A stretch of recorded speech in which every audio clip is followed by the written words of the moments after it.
Hello friends, I am Srushti Doshi. So today's my topic is map. A good map always helps us to plan our journey well. Let's study about some facts of map in this lesson. We use a globe to represent the spherical earth. In other words, the globe is a model of the earth on a small scale. The shapes of the continents and the oceans are quite accurate on a globe. The sizes are shown on a radio scale, but the details like small towns and villages of a country cannot be shown on a globe. The Earth's surface, either whole or part of it, can be represented on paper. Such representation is called a map. Since on maps, the curved surface of the earth is represented on a flat surface, the shapes and sizes of the continents gets distorted, especially around the poles. Maps are of different kinds and some of them are described here. Physical maps are maps which show the natural features on the earth's surface like mountains, plateaus, plains, rivers and so on. Political maps show boundaries of countries and of the states within the countries. They also show the locations of cities and towns. Maps can also show types of soils, forest areas, the distribution of minerals and industries. Such maps which are based on a theme or a topic are called thematic maps. The science of map making is called cartography. Every map is provided with some aids or tools to help you read it. Let us learn about some of them. If you look through your atlas, you will see maps of countries, continents and even the whole world. Such a large area are shown on a small sheet of paper. Do you know how this is done? It is done by making a small distance on paper represent a large distance on the ground.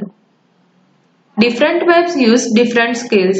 The scale of a map is generally shown by a graduated straight line of a particular length. The scale is generally drawn at the top or the bottom of the map. Sometimes the scale is not drawn. It is given in words. For example, 1 centimeter to 100 kilometer. This means that 1 centimeter on the map represents 100 kilometer on the ground. The size of a map depends on the scale you choose. If you look at any map, you will see a vertical line with an arrow at the uppermost point of this line.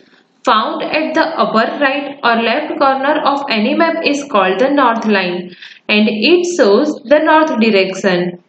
Once you know the north direction, you can easily find the other directions, namely east, west and south. These four directions are called the cardinal points. Other than the four major directions, there are four intermediate directions. These are northeast, southeast, southwest and northwest. These directions help in locating a place with great accuracy. Maps show various features, but it is impossible to show the actual shapes and sizes of trees, buildings, villages in a map. Because of limited space, if different people use different symbols to draw maps, it would be difficult to understand each other's map. People all over the world use the same set of symbols and there is an agreement on these symbols. These are called conventional symbols. You need to visit your friend's place and you don't know the way, won't it be of a great help if your friend gives you a rough drawing to show how to reach his home?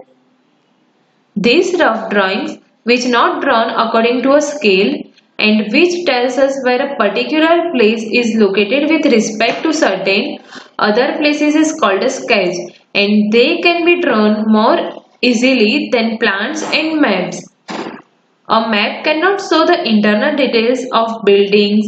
For such instances, we refer to plans, which is a detailed drawings of a small area drawn on a very large scale.